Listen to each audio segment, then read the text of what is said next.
As you are told, my name is Rehema Jaldesa. I come from the county of Isiolo. I am a politician, just like my sister, having been there for a very long time. Luckily, I was elected women representative for Isiolo County, the period 2017 to 2022. And why I mention this is because of the theme of today, the women in transport sector. When I was elected to parliament, I was lucky enough to join the transport committee. And therefore, in the transport committee, I interacted with the legislation, with issues in transport sector. And I had the honor, and I don't know whether there is any representative from Namata here. Anyone from Namata? Good. Thank you. So I want to say that I was in that committee when the policy or the legislation on Namata was developed.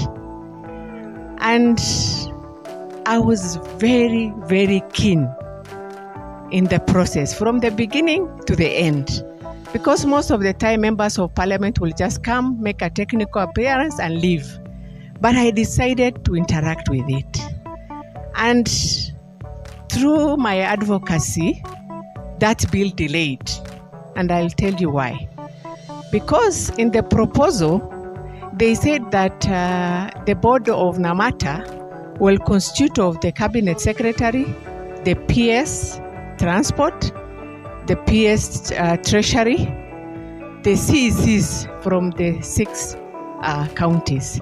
So when I looked at it, it was the male-dominated institution. And I said no. And I stopped it. And I could not allow that discussion to progress until they had to look for a way to go around it. And politicians being who they are, the governors decided that wataniona kando, they will see me behind the tent.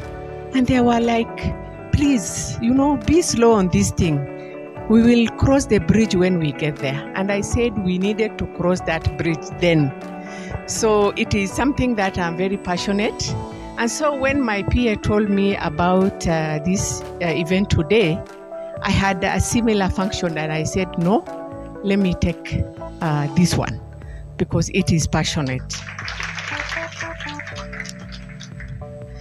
Secondly, I was going through the website to read more about Flone, and I was so inspired by the story behind it. And I was really hoping and looking forward to meeting Naomi.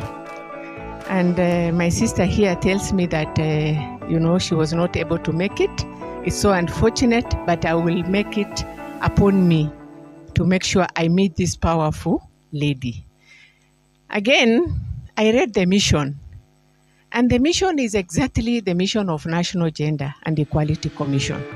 Because our commission's mission is to promote gender equality and to ensure freedom from discrimination for a special interest group. That is the women, youth, persons with disability, the elderly, the minority, and marginalized.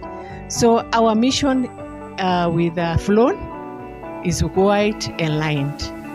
And I was also told that we have a very collaborative working relationship. So therefore, and then finally, I'm a champion of inclusion, as you've been told. That I started from a very early stage because the community I come from, you have to fight to be seen. Yeah, so include me in your programs, not just as a chair, but as a champion. With those few remarks, allow me now to read the official statement of National Gender and Equality Commission. Distinguished delegates, partners and stakeholders, ladies and gentlemen, all protocols observed, good morning once again. It is a great honor to join you at the Women and Transport Africa 2025 conference, a gathering that brings together professionals, academics, policymakers, and public transport users from across countries and continents.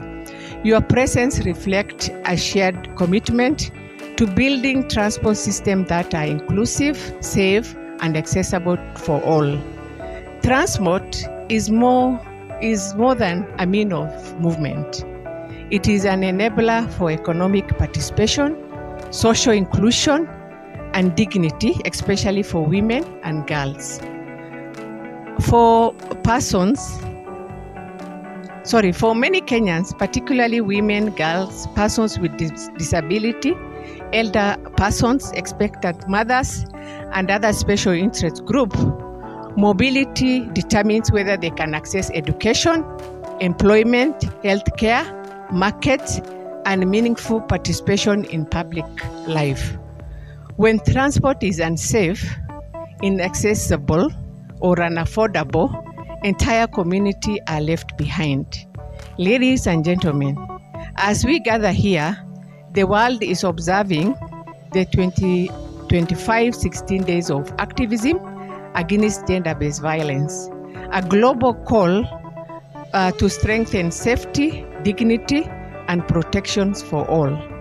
This is particularly relevant to transport sector, where far too many women, girls, men, and boys still face harassment, intimidation, and violence in public vehicles, stations, walkways, and last mile routes. We meet today as the world also commemorates the International Day for Persons with Disability. A reminder that inclusion must be at the heart of our national development agenda. Many transport system remains inaccessible for persons with disability and older persons due to poor infrastructure, lack of adapted vehicles, limited signage, and insufficient support technologies. Accessibility must be guaranteed in all transport planning, budgeting, construction, and service delivery. Women remain underrepresented in leadership, engineering, regulatory, and operational roles within the transport sector. When half of the population is missing from decision-making space, transport system cannot fully reflect the diversity of user needs. We must create pathways that empower women and girls to lead, innovate, and influence the future of mobility. This requires mentorship, capacity building, investment in women-led enterprises, and inclusive government framework.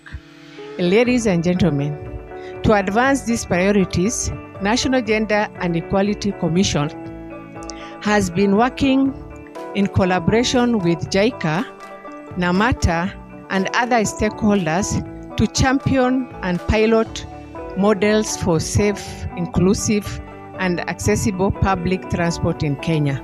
Through this partnership, we are demonstrating practical approach to safe mobility, generating evidence, and informing policy dialogues that promote transport system where safety, dignity, and accessibility are upheld for every users. This conference, therefore, offers an invaluable opportunity to deepen such collaboration. It will provide a platform to share innovation, exchange knowledge, and strengthen partnership that will accelerate gender-responsive and inclusive mobility across Africa.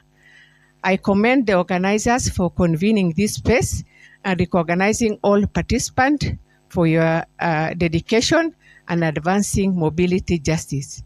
On our part, as National Gender and Equality Commission, we remain committed to advancing equality, inclusion, and non-discrimination across all sectors, including transport.